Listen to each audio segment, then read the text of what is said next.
Hello everyone and welcome back to day 20 of the 30-day film challenge, and today's topic is a film that changed your life, which, if you saw the title, I am talking about Arrival, directed by Denis Villeneuve.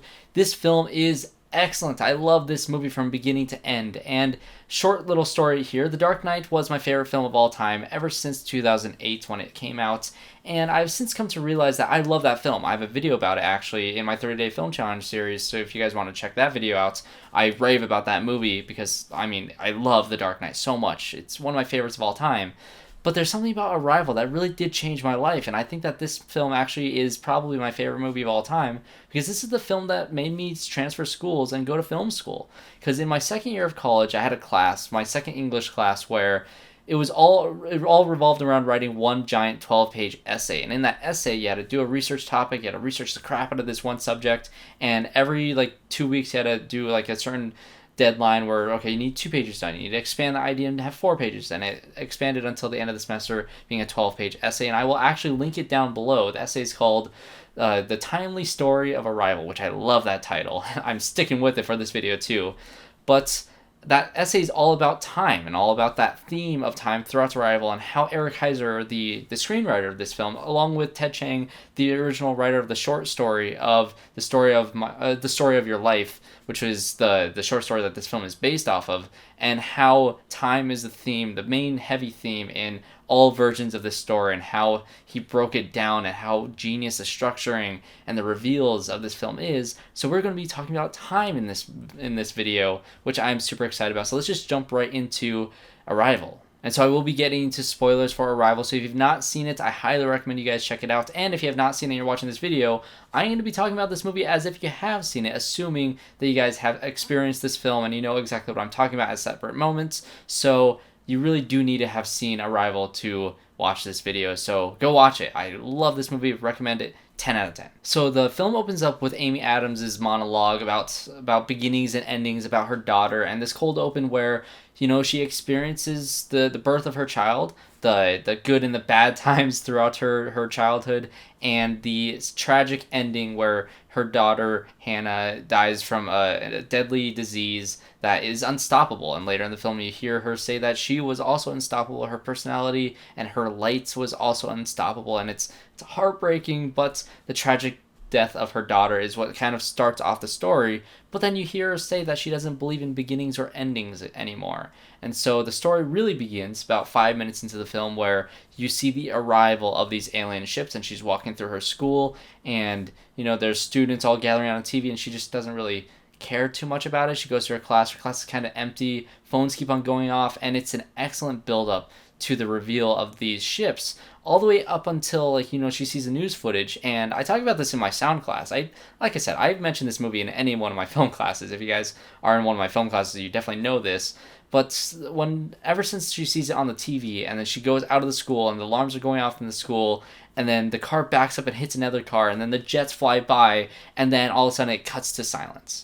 And then she drives home, and then she gets back in her house. And the chaos of everybody finding out about this crazy event and her just casually walking through it and kind of analyzing the situation and just kind of being shocked. And what's great about these moments is once you have seen the film already and you're watching for a second, third, or 10th time like I have, and you see all these connections, this is going to be one of her most important days of her entire life, is the arrival of these aliens. It's really the beginning of Hannah's story and the beginning of this entire journey that she's about to go on. And once she gets involved in trying to translate these alien creatures' language, this is where the film really gets interesting with its theme of language, which that's another huge theme in this movie. And she's a linguist, and she's tasked to translate these weird symbols that they have, which is timeless images of language. It's kind of hard to describe, but these logograms kind of teach her how to think like the heptapods. And there's a theory in linguistics called the Sapir-Whorf hypothesis, and this hypothesis is essentially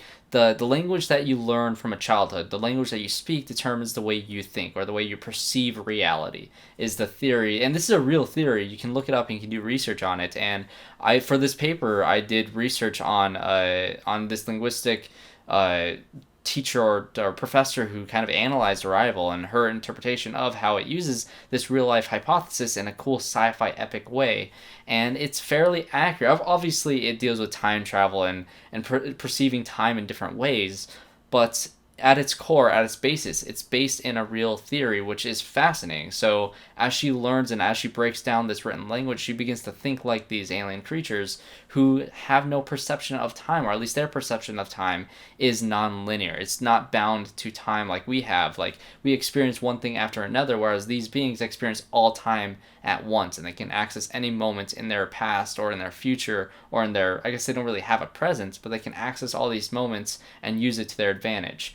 And so that's exactly what she begins to do. And so in terms of the theme of time and it being timeless, it's really a story by the end of the film about her choice of whether or not to have Hannah in the first place. And so, yes, we're jumping straight to the ending because I think this is where the theme of time really hammers home. And it's that idea of, if you can see your entire life in front of you, would you change things? And I think that's the question that this film asks overtly to the audience. I think Louise literally says that or she asked that to Ian, and he says maybe he would change some things. Maybe he would say things out loud more often, say how he feels. And when she sees her future and she sees that she's going to have a daughter, and tragically her daughter is going to die before her, which to any parent is the most haunting thing. You never want to have your child die before you. It's just that's a nightmare that all parents have. And the fact that she sees this happen and she decides to still have Hannah because she wants to cherish all those moments with her. She wants to chase her around the backyard and her dressed up as a cowgirl. She wants to experience all these things, all the love and all the hate and all the good and the bad within that relationship, and that relationship she has with Ian, and all these different things that she would not experience if she does not have this child. And when it comes to this idea of time and this idea of fate that's presented in this film, because if you think about it, if your time was always set, if your fate and your destiny was always set in stone, do decisions you make on the day-to-day really even matter? And I think that's a very difficult question to answer, because in this film, which I do believe both Ted Chiang and Eric Heiser say that they don't want to answer this question. They want to leave it up to the viewer because they don't really want to decide how people believe. But it's that idea that, she's presented with her future and she chooses to stick to that path. But the question I ask you guys is, does she really stick to that path because it was her choice? Or was her choice always determined by that future? Because in that future, she always chose to have Hannah in the first place. And so was there even really a choice to begin with? And I think that's the question that really wrapped my brain up, and I just can't decide on whether or not it was her fate to follow this story through or if it was her choice. And that's the question I push on to you guys. What do you guys think her choice was? Or if you do think we have a destined path, or do our choices matter? And it's this idea of time and fate that really does wrap this whole film together, and the way that this film uses that idea and how she can bounce between different times and say, when you have the climax of the film, when the Chinese government is about to declare war on the aliens and she needs to convince General Shang to undo that, and she tells him his wife's dying words, which she later finds out in the future, and she's kind of dealing with the future of her talking to General Shang, and she's thinking back to when she is trying to get that phone call and trying to convince him in the first place to not go to war with these aliens. And she's using both timelines at the same time, and she's bouncing back and forth, and it's really intense. And the way that this film portrays that ability to use time in that way is fascinating, and it's just such a cool thing to deal with. And I think this film, above all other movies, which I did talk about Back to the Future in this 30-day film challenge, and I do think that this movie deals with time travel the best of any time travel movie ever made. I think that this film deals with time very cleverly. It never cheats, and it has its set timeline. Like, you can have this movie in a normal 3-act structure where it starts with the aliens arriving and then it ends with her going off with Ian and having the child, and then that child dies at the end of the movie. But no, you need to shake it up. You need to have this nonlinear storytelling to really get this story through and to really have such a powerful impact with this character, because I think that the character that Amy Adams plays is a fascinating character, and I do think she was robbed for the Oscar. I don't even think she was nominated for this role. She is excellent in this movie, one of the best performances. Denis Villeneuve is a master behind the camera. His sensibilities as a director is genius, and Eric Heiser as a screenwriter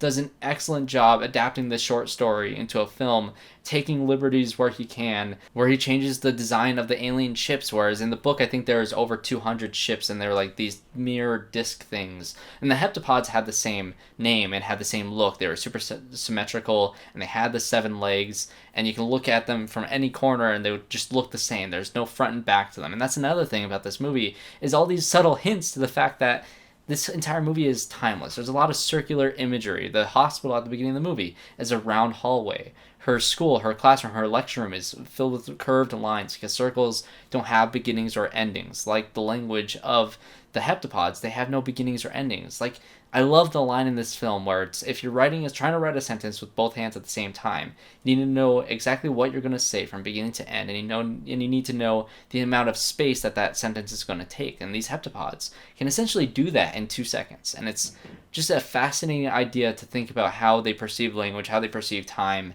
and it's just a fascinating story. And I love this movie to pieces. This is my favorite film of all time. I can talk about it a lot more. There's a lot more details that I put in the paper down below if you guys want to read the paper, and I link a bunch of, I have to like works cited stuff, and I had to put all my sources of a bunch of interviews. This movie is fascinating to me.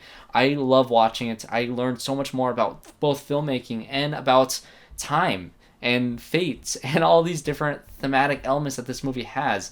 It's definitely my favorite sci-fi movie ever made. My favorite alien movie. Like, come on, there's nothing like Independence Day. It's a great, fun alien movie. Arrival is the best one ever made. Back to the Future is a great, fun time travel movie. Arrival is the greatest time travel movie ever made. So I've talked about this film a lot in this one video, so that will be it for this video. If you have any more questions about Arrival, comment them down in the comment section below. I'm fascinated to hear your thoughts on this film. I love it, as you can clearly tell. So thanks guys for watching this video. Tomorrow I'm going to have a very different video.